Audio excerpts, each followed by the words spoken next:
Mini episode 1744 of the FDH Lounge is brought to you by Sportsology, delivering unconventional columns and webcasts about sports, TV, music, movies, and more. Follow them on the web at sportsology.com. The FDH Lounge. You'll want to schedule your life around it. A long time ago, on a gloomy, wet Cleveland spring night, two men stand alone amidst the late-night drizzle. Their voices echo across the vacant station parking lot as they debate the merits of the great American radio show that have been missing for far too long. On that night, an idea was born. That idea became the FDH Lounge.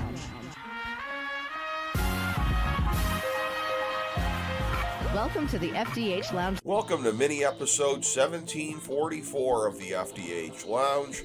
This is FDH Managing Partner Rick Morris here with our preview of SummerSlam 2024. Please forgive the illness voice. Here's our top 5 notes of interest about one of the biggest sports entertainment cards of the year, which actually comes in the same month as the biggest pro wrestling card of the year, AEW All in London. Number 5. For a mid-size wrestling market hosting its first Big Four pay-per-view in 2 decades, which was Survivor Series 2004, itself the first Big Four pay-per-view in town since SummerSlam 96.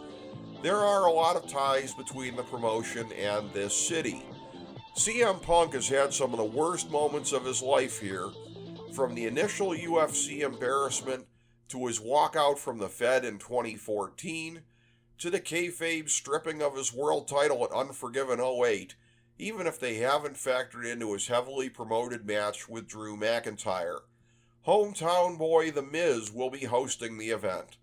Another hometown boy, Johnny Gargano, will be defending the WWE Tag Team titles with his DIY partner Tommaso Ciampa on SmackDown Friday night at the Q against the Bloodline, and in the event of their forecasted defeat, hopefully Gargano gets some involvement on the big stage on Saturday night, probably in the Cody Rhodes Solo Sikoa title match.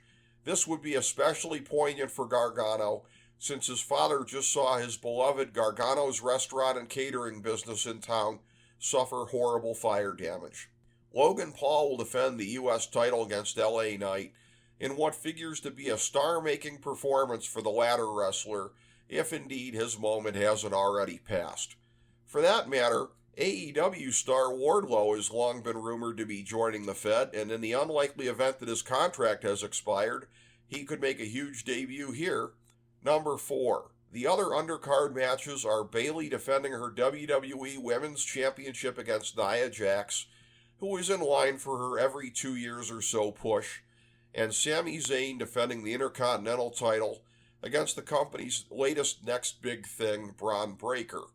Not much more to be said here, except that Sami will have his formidable working boots on to establish Breaker like few others could. Number 3. The 2 most heavily pushed matches have been on a slow burn for most of 2024. The Judgment Day breakup was supercharged by a real-life unfortunate incident, Rhea Ripley's AC joint injury. This allowed for the Dom and Liz subplot that feels ready to explode on this stage, as Ms. Morgan defends the women's world title against the dominant former champ, who never lost it in the ring over the course of more than a year. CM Punk's late career penchant for big injuries kept him off the WrestleMania stage, and out of a likely Night 1 main event against Seth Rollins for the world title, if reports are to be believed, but it set the stage for his entirely out-of-the-ring thus far feud with Drew McIntyre. This feud has been going on for so long without a match that somehow the 2023 and 2024 King of the Ring briefcases have been a part of it. Think on that for a minute. Left without anything to do, Seth Rollins was inserted as the third wheel special ref, which may portend shenanigans of some sort, with the Fed probably unlikely to allow a clean finish in the feud's first match. If so, the question of how much juice will be left in the rind for subsequent rematches would be very much an open question. Number 2. The two most heavily pushed matches do not include the World Heavyweight title.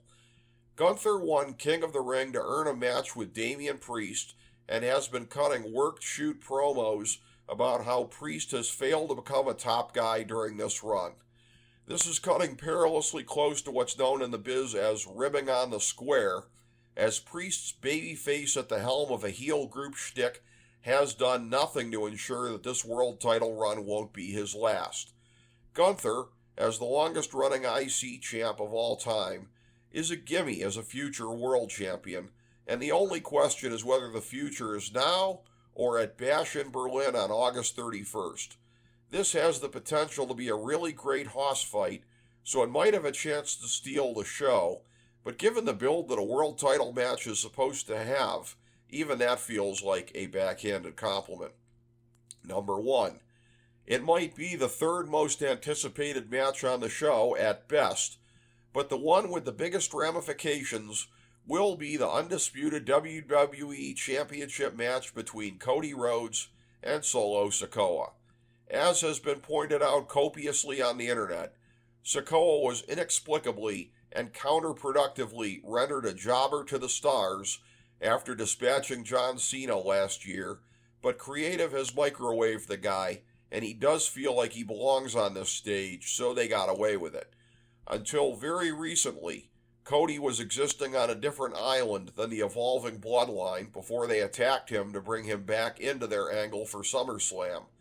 Given the build for this card, it's almost easy to forget that Cody's two bloodline matches, especially the second one at WrestleMania, were by far the biggest part of the build for Mania 40, and that's why we have this match slotted here.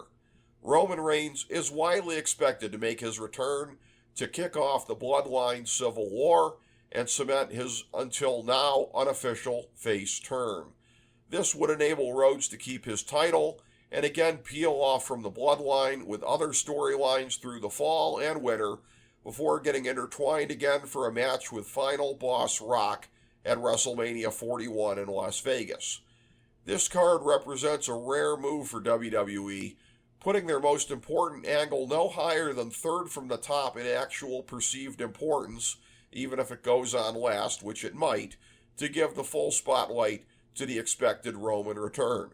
Of course, this also represents one of the key differences of Papa H-era main roster supervision, which is to provide main event level importance to other achingly slow burn storylines, like the dissolution of Judgment Day and the Drew vs. Punk rivalry finally manifesting in a match 7 months in.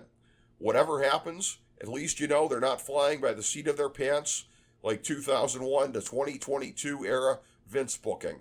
Thank you for joining us for this mini episode of the FDH Lounge.